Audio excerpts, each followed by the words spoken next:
Halo Healthy Squad! Akhir-akhir ini kita seringkali menemukan banyak sekali masyarakat, terutama anak muda yang menderita penyakit GERD. Tapi Healthy Squad tahu nggak sih apa itu GERD?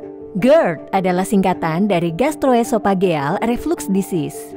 Dari namanya, penyakit ini menyerang esofagus atau yang lebih dikenal dengan kerongkongan. Kali ini Squad Health akan kasih tahu kamu apa aja yang harus kamu lakukan untuk meminimalisir gejala penyakit GERD. Ini dia do's and don'ts untuk kamu para pengidap GERD. Tapi sebelum kita bahas lebih lanjut, yuk subscribe dan nyalakan tombol notifikasi Squad Health kamu, biar kamu gak ketinggalan fakta-fakta menarik seputar kesehatan lainnya. Healthy Squad, banyak sekali orang-orang yang masih bingung untuk membedakan GERD dan MAH. Memang benar, kedua penyakit ini sama-sama menyerang sistem pencernaan. Namun, GERD dan MAH memiliki perbedaan yang cukup signifikan loh Healthy Squad. Penyakit GERD menyerang esofagus atau kerongkongan kamu, sedangkan MAH menyerang lambung. Jadi jangan sampai salah lagi ya Healthy Squad. GERD adalah sebuah peristiwa saat asam lambung naik kembali ke kerongkongan. Naiknya asam lambung ke kerongkongan dapat terjadi karena melemahnya sphincter atau sphincter, yaitu cincin yang berperan untuk mengatur proses buka tutup katup yang menghubungkan antara kerongkongan dengan lambung. Jika kamu mengalami gejala ini lebih dari 2 kali dalam seminggu, kemungkinan besar kamu mengidap penyakit GERD. Biasanya pengidap penyakit GERD akan merasakan rasa terbakar di dada yang akan menjalar ke leher dan tenggorokan. Rasa terbakar tersebut juga dapat disertai rasa pahit dan asam di mulut. Selain itu, gejala lainnya yang bisa Healthy Squad alami adalah sesak nafas, mual hingga menyebabkan muntah, nyeri dan kesulitan saat menelan makanan, suara serak, batuk kronis, dan bau mulut. Secara sederhana, penyakit GERD adalah gangguan pada sistem pencernaan, sehingga faktor yang berperan penting adalah pola makan dan gaya hidup. Hal pertama yang harus kamu lakukan adalah kurangi konsumsi makanan-makanan seperti daging yang tinggi kolesterol dan asam lemak, minyak dan makanan berlemak tinggi, garam dalam jumlah banyak, dan makanan seperti susu dan keju yang merupakan sumber dari lemak jenuh.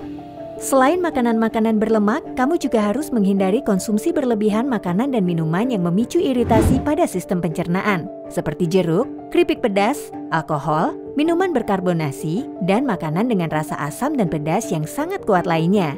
Sebagai gantinya, konsumsi makanan yang tinggi serat dapat membantu mengurangi gejala GERD. Salah satu makanan yang tinggi akan serat adalah biji-bijian utuh, seperti oatmeal, beras merah, dan roti gandum.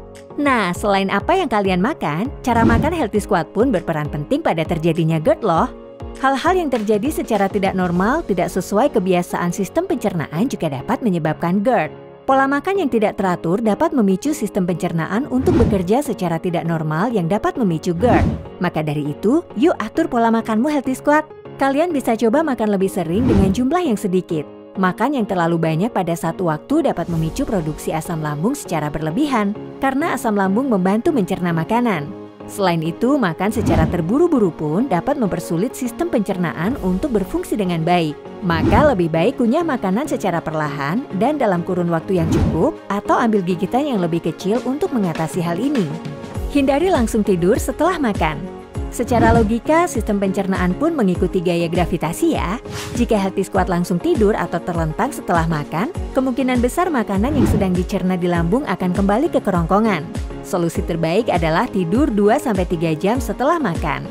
Namun jika kamu memang harus tidur, kamu bisa gunakan alternatif meninggikan bantal agar gaya gravitasi tetap mendukung sistem pencernaan. Hindari merokok. Healthy Squad tahu nggak sih kalau merokok dapat mengurangi produksi air liur yang berguna untuk menetralkan asam lambung. Selain itu, merokok juga dapat menyebabkan garam dari empedu berpindah dari usus ke lambung yang dapat membuat asam lambung menjadi lebih berbahaya. Merokok juga dapat merusak dan menimbulkan luka pada kerongkongan. Kerongkongan yang tidak normal dapat lebih rentan terhadap naiknya asam. Cobalah untuk menikmati setiap hal yang Healthy Squad jalani dan hindari rasa stres berlebih. Stres dapat memicu Healthy Squad melupakan rutinitas normal seperti makan, olahraga, atau mungkin minum obat sesuai kebiasaan kamu sehari-hari. Hal-hal yang tidak normal inilah yang dapat memicu GERD. Cobalah metode relaksasi seperti meditasi, bernapas dengan rileks, mendengarkan musik, dan lakukan olahraga. Oke, itu dia do's and don'ts yang dapat kamu lakukan untuk meminimalisir gejala penyakit GERD yang kamu alami. Jika perubahan pola makan dan gaya hidup yang sudah kamu lakukan tidak membuatmu membaik, kamu mungkin perlu tes kesehatan lebih lanjut. Ayo sebarkan fakta ini ke teman-teman pengidap GERD kamu agar mereka dapat meminimalisir gejala penyakit GERD. Jangan lupa juga untuk nyalakan tombol notifikasi dan follow semua akun sosial media Squad Health, biar kamu nggak ketinggalan fakta-fakta seputar kesehatan lainnya. See you Healthy Squad!